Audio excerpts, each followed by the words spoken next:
注意，本片由無感情嘅 AI 配音，並有粗俗用語，不是為兒童而設。喺影片開始之前，多謝以上嘅金主嘅鼓勵同支持，大家記得按下訂閱先唔會錯過之後關於黐卡娃同自嘲熊嘅資訊。喺上一集帶大家去咗幾間進河屋同埋黐卡娃專門店，好多觀眾食住花生睇雞髀使咗勁多錢，睇到咁開心，希望大家繼續支持一客雞髀嘅黐卡娃領養基金啦。開場白講完，立即開始尋找黐卡娃的故事。下集大家都睇到又係一條無盡嘅高速公路，嚟到第3日租撥車，睇下揾唔揾到一啲罕有嘅黐卡娃同自嘲熊先。維持上一集嘅風格，每日瞓醒擘大眼第一件事就係揾黐卡娃，呢一間仲要佔幾個鋪位，睇下雞髀仲可以領養到幾多個小朋友返香港先。喺玻璃櫃入邊，終於再見到哥布林嘅身影，仲有之前較為少見到嘅太陽眼鏡。隔籬嘅貨架已經係海量嘅黐卡娃景品。一番賞，有時大家想買多隻一番賞公仔攞出街或者帶佢去旅行嘅話，都可以考慮喺進河屋度揾隻可愛啲。揾咗一輪，可惜呢間都係得好少嘅自嘲熊公仔。嚟到下一間，望住個吊飾貨架，雞髀決定全力集中揾地區限定鎖匙扣同埋兔哥相關嘅產品就算數。已經係第2次見到生命之旅黐卡娃版本，雞髀第3次見到嘅時候就會帶你返嚟香港。又欣賞下個玻璃櫃先，呢度有雞髀好想要嘅鏡餅單眼佬，仲有一啲仲未儲齊嘅地區限定吊飾，但係價錢仲貴過香港。咁啱去廁所嘅時候，偶然入到另一間玩具店，俾大家欣賞一下隻哥布林嘅價錢。為咗可以更有效去晒咁多間黐卡娃專門店，橫濱店就選擇揸撥車去。過咗新發售幾日，都仲有大量嘅李雨琪同生日系列吊飾，雞髀已經入咗手一套，唔需要再買。跟住都係一啲手提袋、高爾夫球系列、T 恤套裝，當然唔少得大量嘅文具、盲盒盲包。見到有最新嘅手帶扭蛋，即刻試下手氣先。但係部機好似中咗魔法咁樣，一路入錢，一路跌返出嚟。最後叫職員幫手之後重刷手抽，抽咗頭3隻都冇重複，諗住搏埋第4抽，點知即刻瀨嘢，唯有見好就收。好想要埋狼拉麵嗰一款的。嚟到橫濱，冇理由唔去埋新開嘅黐卡娃釣魚燒店，因為事前預約需要用日本電話號碼認證，而且入場嘅時候職員係會發送 SMS 去你登記個日本號碼，所以今次就冇辦法入場。一場嚟到都喺外圍度睇一個圈，現場所有產品都係限買1件，而且好多已經賣晒。見到周邊商品同埋釣魚燒本體真係好可愛，下次嚟東京嘅時候一定要再嚟。3日撥車行程嚟到尾聲，大家見到雞髀喺呢一日都唔係有好多戰利品，有啲其實已經係早2日買咗，但係因為要還車嘅關係，呢一晚就要一次過拎走晒所有嘢。是日重點一定係買到聖誕節床，仲有一番賞可麗餅。東京車站站長黐上一次冇買到嘅長野老師原畫集同埋明信片書本，好彩今次都買得返。林種種唔同嘅兔哥周邊商品，仲有儲極都儲唔晒嘅地區限定鎖匙扣，樣樣都只係有少量收穫。接住落嚟就係3日嘅步行行程，繼續帶大家走訪唔同嘅黐卡娃專門店同限定店。由於過去3日嘅租車行程唔係幾揾到自嘲熊嘅相關產品，所以第1日嘅步行行程就係去原宿嘅自嘲熊專門店。大家好想買嘅彩虹系列，放心，雞髀我都係買唔到。呢間專門店嘅門口仲有大隻自嘲熊俾大家打卡，而最新出嘅公仔都淨係對噩夢像有興趣。見到咁多嘅可樂餅排得咁整齊，好想對住佢哋唱可樂餅之歌。同場仲有海洋系列、自嘲熊世界唔同嘅角色朋友，見到魚肉腸吊飾又係要即刻入手。嚟到專門店當然有 T 恤同埋毛巾。網上面嘅自嘲紅漫畫都係比較雜亂，雞俾我特登買齊一套返嚟，之後繼續整解說影片俾大家睇。另外佢啲片又係出得好高質，仲有大量嘅文具、收納袋相關產品，雞俾我淨係買咗幾個 file 用嚟收藏。嚟到東京冇理由唔去八重洲地下街嘅黐卡哇專門店，入門口已經有大大隻小八同肥黐等緊大家，又係大量嘅小包包、T 恤、盲包盲盒，驚大家睇到悶，較快少少先。喺呢度都仲見到大量嘅東京限定公仔，唔知大家儲齊咗呢個畫家系列未呢？呢隻兔哥大晒黑超咁有型，一於買佢啦！雞俾發現呢一盒出面未見過嘅食物手信，一定要放佢入購物籃，因為臨近肥黐同小八生日，所以買夠指定金額就會有一張生日紀念貼紙。如果可以嘅話，雞俾都想買呢一部機返屋企不停播。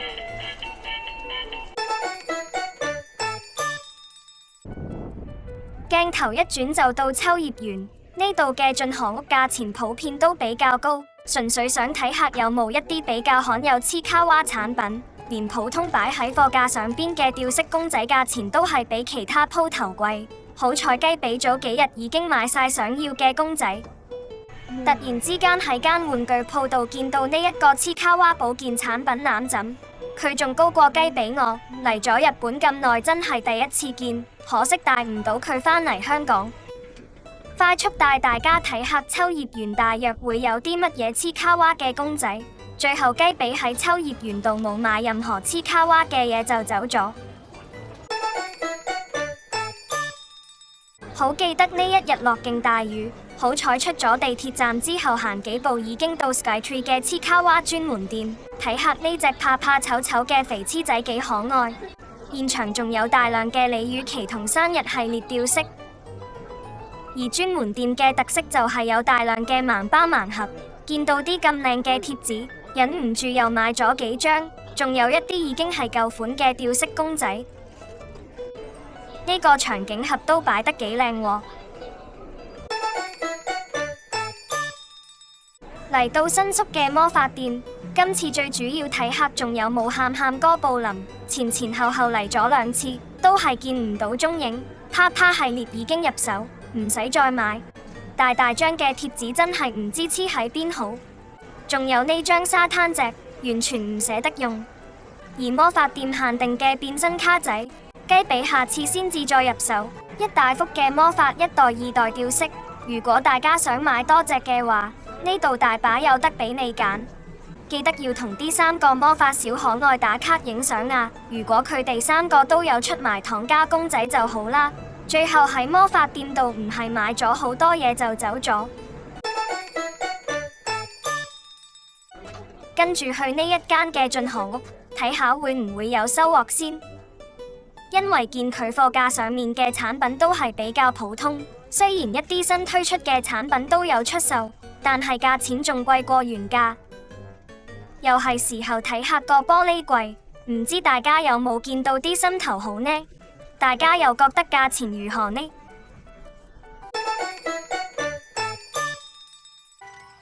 又到咗展示戰利品嘅時間，大家都睇到雞俾嘅戰鬥力大幅下降，主要係金錢方面已經大量耗盡，所以冇乜買到心頭好。呢度大部分產品都係喺專門店度購入，特別係自嘲紅專門店，仲有3個黐卡哇木牌，因為每一塊都有唔同嘅木紋，千挑細選先至揀咗呢3個，當然唔少得大量嘅貼紙、文件夾、立牌。呢啲比較容易帶返嚟嘅產品，差啲影漏咗呢一啲吊飾公仔，好多都係喺自嘲紅專門店度買。呢一套一番賞雞俾都就嚟儲齊晒啦，睇下之後嘅行程仲會唔會咁好彩遇到。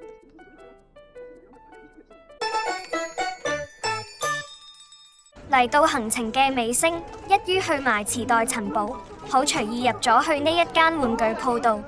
發覺都有一整面牆嘅黐卡哇產品，估唔到會見到布丁狗套套，佢哋嘅鎖匙扣、扭蛋公仔排列得比較雜亂，雞比就冇好仔細咁樣尋寶，跟住去咗另一間，成個玻璃櫃入邊淨係着住 Hello Kitty 衫嘅自嘲熊吸引到我，同埋考慮咗好耐，最後都冇買到嘅一番想套袋，而家諗翻起都有少少後悔冇買。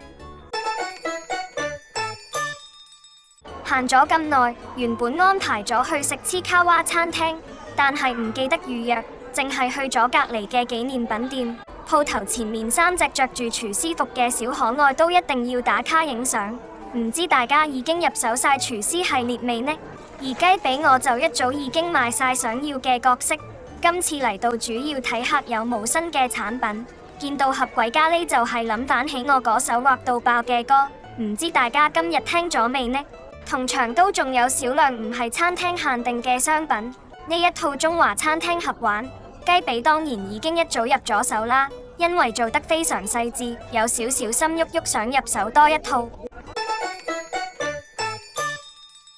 大家係咪心諗點解冇去到原宿嘅黐卡哇麵包店呢？雞比我當然有去啦，但係去到嘅時候，當日嘅整理券已經抽晒，所以無緣入去買真正嘅麵包，唯有去到隔籬嘅商品店度大買特賣。估唔到連果汁都有限購，每人每款一支。雞比當然有買啦，仲有3個小可愛嘅大麵包散紙包，上次喺官方網站買唔到，今次終於可以買翻晒。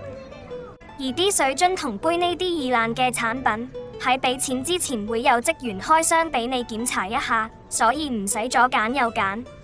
當然唔少得大量嘅 T 恤、毛巾、小廢袋。雞比覺得成個鋪頭嘅裝修都非常精緻，排隊俾錢嘅時候係咁聞到隔籬嘅麵包香味，下次一定要早啲嚟抽整理券，要買真正嘅黐卡哇麵包。嚟到原宿冇理由唔去埋 Kittyland， 一入門口就有大量嘅黐卡哇商品，但係款式同種類同專門店都係差唔多，所以快快咁睇完就去食晚餐。最後一日戰況都唔算太激烈，都係去到嗰個專門店度作最後衝刺。重點介紹一定係雞比哥布林，俾蛇纏繞嘅肥痴，同埋着住 Hello Kitty 衫嘅自嘲熊。好彩遇到新推出嘅兔哥雜誌袋，仲有呢一個討伐除塵碌，仲有喺專門店度可以買翻之前後悔冇買到嘅產品。雞比拍完呢條片之後，就喺度苦惱點樣將呢度咁多日嘅戰利品全部帶返香港。7日嘅日本尋找黐卡哇的故事嚟到尾聲，唔知道大家睇到雞比財散人安樂會唔會都睇得好開心呢？粵語版嘅尋找黐卡哇的故事下集大致係咁多，歡迎大家留言對呢篇有啲咩睇法，鍾意嘅俾個心心同訂閱呢個頻道支持下。仲有記得 share 俾更多鍾意黐卡哇或自嘲熊嘅朋友睇，最後送上尋找黐卡哇的故事主題曲俾大家欣賞。